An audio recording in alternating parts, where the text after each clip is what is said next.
You're listening to They're gonna call it a hard foul. They're gonna call it a hard foul. offering in-depth analysis on all things Boston Celtics with your hosts, Jim and Mike Quigley.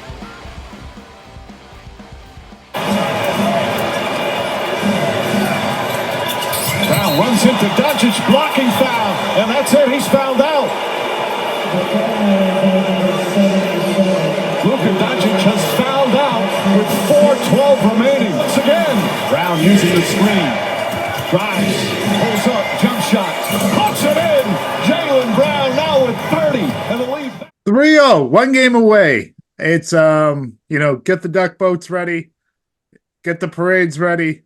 This thing is over. The Luka Doncic tears are so tasty and delicious. I want more of them because of his own, lazy incompetence on the defensive end on what was just a terrible, terrible sixth foul and was a foul no matter, how many ways you want to look at it. The Celtics hold on, Mike. It got a little bit nerve-wracking there in the fourth quarter when they the 21-point lead, got all the way down to 1 at one point. It wasn't a little bit in this house. It was more than a little bit. More than a little bit. Yeah, no, it was tough. It was tough, but they held on, and I thought there were some key moments that we can talk about. And, what an incredible run. We're talking 10 straight playoff wins. 15-2, haven't lost on the road. If they finish them off Friday night, their total record through 100 games for the season will be 80-20, 800 basketball. Just remarkable stuff. Remarkable stuff. And I saw people on Twitter call the Celtics moment their CTE moment. That happens to them every once in a while. Every once in a while. Every game. They won. And they won, and it's happened twice in the series, quarter 3 of game 1, and then last night. But they continue to win, maybe unlike past seasons where a game like last night they would have lost. How you feeling? Pretty awesome, right? Yeah, I'm feeling pretty awesome. I'm feeling pretty awesome. I mean, how the hell, when your team is in the middle of a 21-2 run or whatever it was, Celtics had 2 points in 8 minutes, which I don't even know how that's possible. And you pick up your 5th and 6th foul. Mm-hmm. And 26 seconds. You don't play defense all series. All series long, you're not playing defense. And then you decide to try to do some acting fouls, you're gonna get away with it, and you're not even good at it. No. I got to tell you something, Jim, and I know that you may, and other Celtics fans may not want to hear this, but Luke is the reason they lost last night. Oh, yeah. The Celtics are handing you this game, and you foul out with 4.5 minutes left in the middle of one of the biggest epic meltdowns in NBA Finals history. You cannot foul out right there. And then their coach is an idiot. They're in the middle of a 21-2 run. The Celtics make another horrible mistake on offense. Luka has the ball. Mavs have the numbers, and he calls a timeout. I don't even know. Why did Jason Kidd call that timeout last night? Because he didn't want to lose it? I don't even know. I don't even know what to say. I'm so happy the Celtics won. I'm so happy that Brown hit that shot and Tatum got that dunk and Drew Holiday threw that amazing left-handed pass to Derek White, and White does what he always does and drilled that 3. Being up 3-0 is amazing. I'm not saying it's over because I just, as a Celtics fan, I wish I had how in video games you can simulate. I wish I could just simulate to the end of the closeout game so I don't have to get stressed out. But yeah, man, I'm so happy to be up 3-0, and there were a lot of big plays. I think it's the third quarter. Was unbelievable. The ball movement, just attacking Luka over and over again. There was a play where Brown got a 3 in the corner, and JJ Redick was like, well, look at the help defense by Kyrie Irving. And I just texted you, help defense. That's rich. Oh, and what a great pass that was by Tatum, and then Kyrie was like looking the other direction. I'm looking at this Luka. I mean, Luka and Kyrie looking in the other direction so much in this series. Like, Windhorst is right. It's almost like 4-on-5 when the Mavs are on defense. It's not an over-exaggeration. It really isn't. I was like, every time Luka was covering somebody and they shot a 3 last night, I was texting you mad because it's like, it's one crossover and you're in the paint. You just have to put the effort in. Well, so what's interesting, and I'm watching this 5th foul again, and it's like, you're supposed to get hit square in the chest. Brown kind of hits him here because Luka doesn't move his feet. He goes to take the charge late when Brown's into his move. It's an easy call for any seasoned official. I did get nervous last night when they were reviewing it for that long. I'm thinking, are they trying to find a way to keep this guy in the game? But I think they. Well, I thought for sure. I think they just knew the significance of the call and was having the league look at it and making sure, all right, we know what we see here. Let's get everyone on the same page. And I think that happened. So kudos to them for keeping the call the way it should have been. And what a stupid play. Just an incredibly stupid play by him. And I know you don't even play defense. Just let Brown score like you always do. Yeah, and actually, the thing just let Brown go score. Dallas had if you freeze frame that play, Mavs help actually got back. Hardy's in the paint, Lively's retreating to the paint, and Kyrie's kind of trailing the play. Kyrie's not really effective. So, I mean, can Jalen beat Hardy and get to the hoop and possibly get fouled? Sure. But there was no reason to do what Luka did there. None whatsoever. Move your feet, try to get in front of him, or just let him go. Because you have 5 in that situation, maybe the smartest thing was to just let him go. That was such a stupid, selfish play.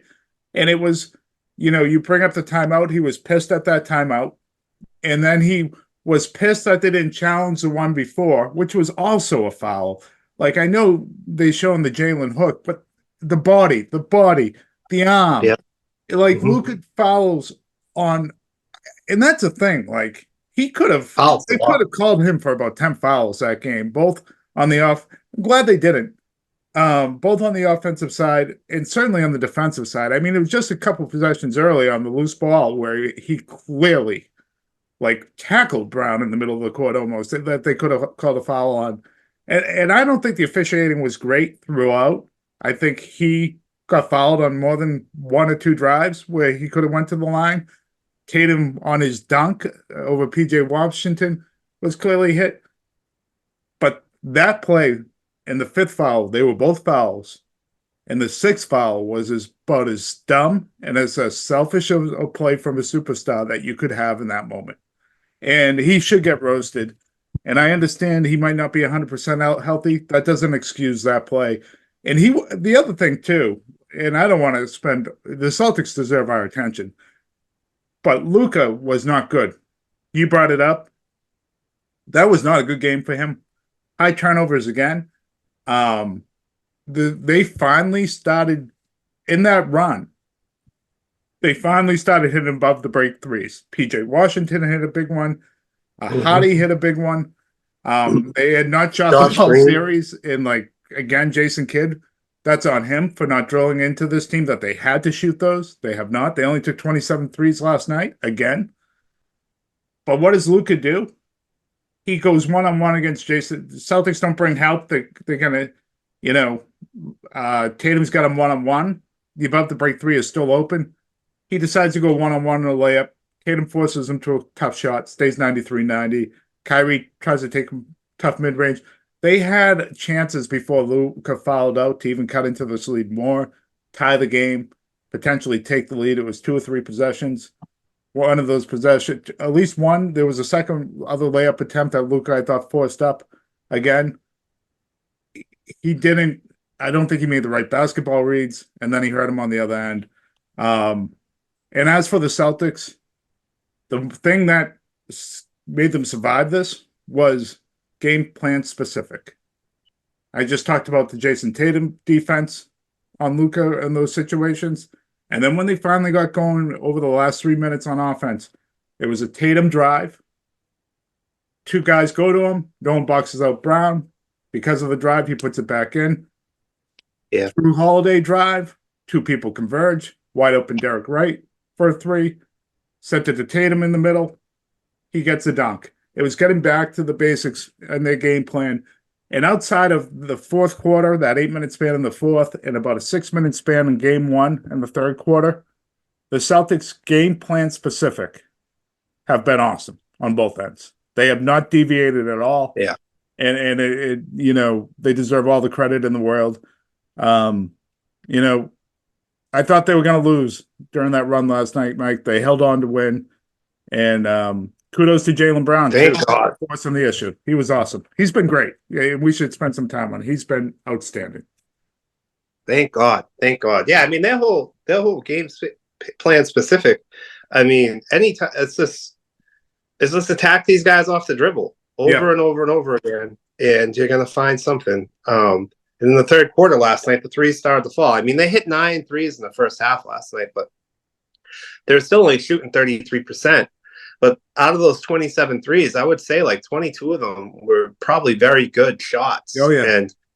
And once you hit that third quarter last night, only down 51-50, I felt like they were definitely winning this game going into halftime. And finally, they just started hitting, and they had that 35-point quarter or 36-point quarter. They just I do think they took their foot off the gas when they went up 21 after that timeout. Oh, sure. That 10-0 run was really quick. Missoula has been coaching great, but I think putting Peyton Pritchard in was a mistake, and he waited too long to call a timeout. But even after that timeout, they were still up 11. Yeah. And they got tight. They got tight. They did. They got tight. They would turn the ball over, and then they were making forfeit travel and the Drew Holiday forced three. Yeah. And then not only that, the mistakes they were making on defense. They were leaving guys in the corner open. They were doubling Luka, which I don't think was ever part of the game plan. There was a play where they doubled Luka down by the hoop. I don't think the corner three hurt them. I thought Dallas finally started taking the above the No, but they didn't hurt him because the Mavs didn't hit it. PJ Washington missed 2 wide open corner threes during that run. And then the double on Luka down by the baseline where he hit Josh Green for the 3. It was like, what? Why are we doubling? We haven't been doubling this guy all season. That was the game plan, Mike. That was the game plan. They have been giving them that shot. They've been giving the above the break 3 because they don't think Dallas will take it, and they finally took them. And they so started taking them. Yeah, so like that, they said that's the one thing we're giving up. We will help off that. You guys don't take them, and so shame on Dallas for not taking them throughout the series. Look what happened. They went on a 10-0 run in like a minute because they finally took that shot, and they finally started shooting the 3 with their role players. So. Yeah, well, it's 3-0, and you want to talk about Jaylen Brown? I mean, I'm agreeing with everybody else. Through 3 games, he's been the MVP of the series. His numbers have been incredible. To put up 38 and 8 last night. Throughout his career, he's taken a lot of heat that he's not a playmaker, that he turns the ball over too much, that he doesn't have a left hand. He doesn't have a left hand. He had 3 turnovers last night, but still, his playmaking was huge. His passing has been great in the series. I think he's had 5 or more assists in every game, right, Jim? With this NBA Finals? I don't know. I saw a stat that he's shot over 50% for 7 straight playoff games. Yeah, he's been one of the awesome. He's been the most efficient scorer in the NBA since the All-Star break. He's been awesome, and he had a turnover during that run that was really bad. And if that was last year, things just would have unraveled for him. And look what he did over the last 3.5 minutes. 4 minutes, he forced the issue on Luka, had him foul out. He went right at him, knowing the situation, and it didn't fool around. It was 100 miles per hour to the hoop. Smart play. Then he has that big putback, knowing he needs to crash on the drive. They didn't just get complacent. He crashed on the drive and got the putback. And then, I mean, that last shot was not an easy shot that he made. That was a contested, kind of pump fake into his shot and just elevated over his man and made it into a clean look on a mid-range. And then that kind of sealed the game. Didn't absolutely seal the game. Kyrie on the next possession was just, you talk about your superstars just coming up small. He was great all game, Kyrie, but you have 42 seconds, down 4, and the best you do is a step back 3 after you run 20 seconds off the shot clock. I mean, that's pretty terrible. Yeah, it looked like Kyrie was trying to get off that same shot he had against was it Golden State back in like 2016. Yeah, but and the other thing with Jaylen Brown too, in this game in particular, is they asked him to step away from what he's comfortable with, to stand in the corner in that third quarter, and a lot of that fourth quarter, and be the option for that open 3. And he drilled them. He was drilling that corner 3. I want to say he hit 2 or 3 of them that were just huge, huge shots. His defense on Luka, his defense on Kyrie, I thought when Kyrie got going last night, there were a couple possessions there where Brown got on him and Kyrie couldn't get his shot off. Yeah, he's been terrific. And every year he gets better at something. Every year he adds something to his game. And this year was playmaking. This year was getting his teammates involved in his passing. Last year it was his defense. Carried over into this year. A couple years ago, it was his mid-range jump shot. It was his 3-point shot. Every year it's been something. A couple years ago on the pod, you wrote an article about him. And we talked about it, how every year he gets better at something, and that's continued even into. Oh, it really has.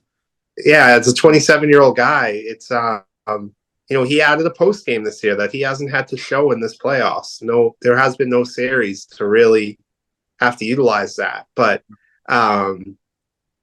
yeah, I mean, he has been their best player. He has been their best defender, their best offensive player, and the leader of this team now for several months, and it's pretty awesome. It's really, really awesome.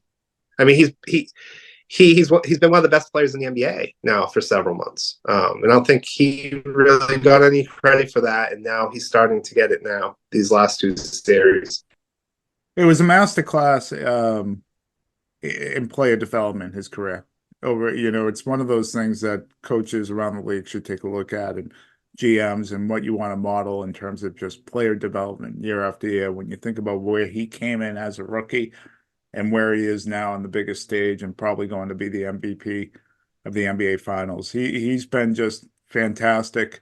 And look, I think a lot of the time, and in the third quarter in particular, he's been the beneficiary of some of the coverages on Jason Tatum.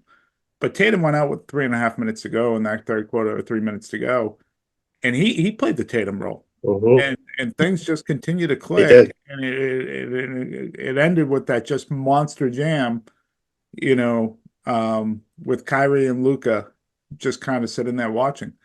It was, and they went up 15 into that fourth. It was a great show. I tell you, that third quarter was as good an offensive performance out of the Celtics that we've seen all playoffs, maybe all season. Brown and Tatum were spectacular, both in that third quarter. It was just it was a masterclass on just what you need from your superstars in those moments. And thank God they did it. They needed every point and every run in that third quarter to, hold on to this thing. But it was just perfect offense. It was making the right reads. It was continuing to move the ball. And then I thought fourth quarter, Dallas did make an adjustment on defense. They would not let the Celtics switch on to Luka. They, even when they went for a screen, they immediately had him scramble out of it, and they hid him quite a bit. And I thought the Celtics, because they were trying to stay game plan specific, go after certain matchups, got stagnant because of that, almost trying to hunt him too much. And, unfortunately for them, the Mavs were making them pay on the other end because they were getting stops. So I wonder if we see more of that Friday night. Not that it makes a real difference at this point. It's just been this team, Mike. You get almost a loss for words all year long. You've seen it in the playoffs. They're not as good as you think they are. They can't win the clutch games, or this is a team that, once again, they're going to get this far and they're going to show who they are. I mean, every ESPN expert, at best would have the Celtics win this series in 6. The ones that picked them in 7, but out of the 17, they picked the Mavs. You had everyone over at Fox Sports, led by Nick Wright, picking the Mavs. You had Kevin O'Connor over at The Ringer, multiple times during this run saying that this team isn't good enough and, all but declaring the Mavs as champions before the series started. And I get it, why there was a lack of trust because of what had happened past seasons. But if you actually watch this team this year, I think the one thing, we were, and even I picked the Celtics in 6 when every instinct in me knew this was a bad matchup and this thing could have been ended sooner. And we heard coming into the series over and over again, Celtics hadn't played anybody. The conversation really should have been, the Mavs haven't played anybody like this. And the Mavs haven't matched up against anybody like this. And this is a terrible matchup for the Mavs on every level. And you had all the evidence in the world showing you that. The 2 times they played, you heard it didn't matter because this is a different Mavs team after the trade. Well, the principal players were the same, and they defend the same way. And the way they defend doesn't work against the Celtics team. The defensive scheme did not change from midseason to what they did in the playoffs. They just got better at it. But it still doesn't work against the Celtics. Yeah. And I can't get there's very few teams in the league right now that would really, I look at as a bad matchup for the Celtics. Denver might be the one. Minnesota would have gave them some trouble too. But on the whole, this team is just loaded. They play well. Who knows what next season will bring? That for the most part, they had, good luck with injuries until Porzingis this year. So you never know what next year is going to bring. You don't know if Al Horford's going to step away and retire. There's still one more to finish this series.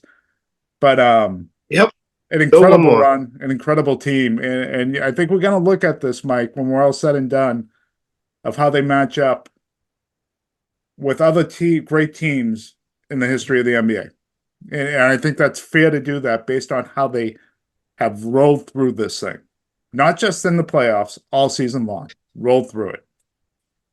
And I'm definitely happy to have that conversation when they get their 4th win. I'm ready to hold off. I want to make sure that even though all the statistics bear that this is over, I'm not saying it's over because I witnessed the Red Sox do it. We saw the Celtics almost do it last year, really. So, but yeah, I mean, it would be an epic failure if they don't pull this out. And so, Jim, I would say in both those cases, the Celtics were better than the Heat, talent-wise, and the Sox were absolutely loaded talent-wise. Sure. This is a talent mismatch. It sure is. Yeah. So with that being said, Jim, I don't think that Scott Foster's gotten to be the crew chief on a game yet, and he's on this. He's part of this rotation. So I'd expect his team to be out there Friday night. Are you in the same boat as me as far as like the Celtics are going to get no calls on Friday? I don't think. And Luka, over under 15 free throws for him, you think, going into this game on Friday night? Yeah, I don't know. I have a feeling he's going to be spending a lot of time at the line. He'll get to the line. I wonder really how much is left in the tank for him right now. So we'll see what he comes out Friday night, Well, yeah, that was my next point. If we go back to the bubble, the first round against Joel Embiid, that game 4, Joel Embiid shot 20 free throws in the first half against Boston.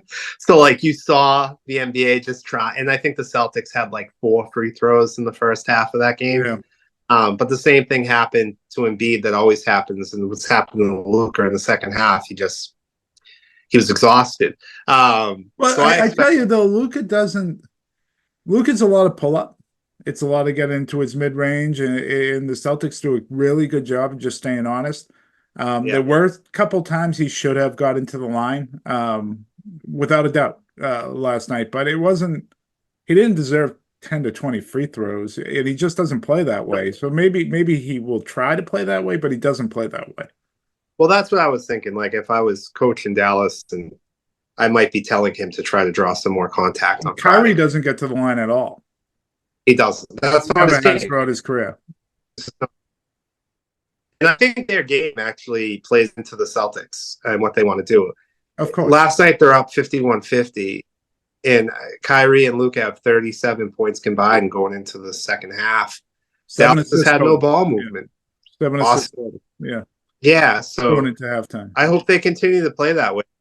They also drain their energy by the third quarter. The two of them are exhausted. And so for me, I guess my key to victory for Game 4, it's one or the other. Be close at halftime, be down 5 or 6 points, and I'll feel really good about it. Or get a lead early, get a big lead early, and it's over. Just don't, that first punch from Dallas, if Dallas comes out like they did last night, don't get down 25-10 again. You got to keep this thing close. I think you keep this thing close, we can call it a wrap. I think if the Celtics keep this thing close, it's not coming back to Boston. That's how I feel. Well, you just stick to your game plan. Like, continue to drive hard and kick and let the results be the results. And maybe the results are bad. Maybe you miss a lot of shots and you have a bad game, but that's what you continue to do. And defensively, I wouldn't change much. I mean, if I'm Dallas, you should look at that run and say, okay, we need to shoot these. Now, we need to shoot the above the break three. That's the only way we're going to beat these guys. I just don't know if Luka and Kyrie are built to not play the one-on-one game and actually move the ball enough to take enough of those above the break threes. And that's the question. I mean, they played completely I feel like of Dallas, and the Dallas has played completely into the hands of Boston by going one-on-one and creating their own individual shots. So you saw it in that 10-0 run. They had 2 above the break threes. It happened quickly. It shows how effective a weapon the three-point shot is. But if you take 27 threes to the Celtics 46, you're going to lose. You get outscored by 27 from the three-point line to the Celtics. You're going to lose. So Celtics just stay game plan specific. Whatever the results are, the results are. I mean, the Mavericks, they could win one. I find it highly unlikely that they could win 2 in a row. So, great to finish it in 4. It would also be really fun to finish it in Boston too. Yeah. So Jim, if it does finish in 4, what's our plan for this pod? Are we going to go on Friday night after the game? I don't know. We'll be on very soon after that for sure. Yeah, I don't know if I can do Friday night after the game, but we'll be on very soon. We'll try to do that. If not Saturday, we'll jump on. Yeah, and then the draft isn't that much longer after the finals. Well, I was thinking if we want to get a drunk pod, and maybe Friday night would be the drunk pod. Oh, yeah, maybe. Let's see. Yeah, we could possibly do that. We could do a quick 20-minute pod or something like that. If they win, I think there's a good chance it is a sweep. But it's let's go. Let's end it. Yeah, it's time to be obnoxious. It's time to be the obnoxious Boston fan. Hey, how about the Garden last night? Packed, sold out for the watch party. How cool was that? Yeah, you got to get that money for the luxury tax. That's smart. Do a Friday too. I know, you need that money, man, because the bills are coming. The bills are coming, man. Yeah, Woo! The tax two coming seasons soon from now. Boston. They really hit 2 seasons from now. And Mike, any closing thoughts on this thing? Come on, man. Close this shit out. Fucking end this shit Friday night. I don't want to watch any more games. I want it to be over. Hey, how about Joe Mazzulla? Any thoughts on him? I like this. No one we were more critical of last season. Joe, you've been great, Joe. You've been great. He's been really good. Yeah, I mean, the team is like, without Kristaps Porzingis, I think their record is like 10-1 now or something crazy like that in the postseason. Joe's hitting all the right buttons, man. He's been great. He's got the right to play too. They're all ready to play. They're all focused on the game plan. They're all dialed in. They listen to what he says, and it's a credit to him. It's also credit to the leadership on this team. we talk about Kyrie and Luka and the way they play and their inability to play any other way to get their teammates involved better, to take more threes than the above the break three. Tatum and Brown have sacrificed a lot of this scoring. They've done a lot of the other things that need to be done to win. And that's not done without coaches that they believe in and buy into. So yeah, everything's working right now. Everything's cooking. Coaching. You know what else points to good coaching too is when you have a guy like Xavier Tillman, who has basically played no minutes throughout the entire playoffs, come in and defend like he did and stick to the game plan. Like, of course, he hits that corner three, which was a riot, and it was an awesome moment how the bench reacted. But was awesome. You're not looking at any Dallas bench players. I mean, Hardaway gave them nothing last night when he came in after not playing for a while. So you can see the Celtics guys, when they're called upon, whoever it is, they're prepared, they're ready to go. They know what their job is in those in particular moments. Max Kleber is on the other side is passing up threes, and that's exactly why he's in there. And you look at what, you got out of Tillman. Pritchard's defense was really, really good. Yeah, I know we can focus on that stretch of offense that he had. That wasn't Hauser was really, really good. Probably should have been in the game instead of Pritchard in the fourth quarter. But that is a sign of coaching when those guys come in and they're ready to go. So just game plan, player management, all of that has been really good. And kudos to Xavier Tillman. He seems another guy that seems like a really genuinely good guy. So when he comes in and performs like that, it's kind of good to see. And I did say Tillman would probably be the guy, so I'm going to take credit for that.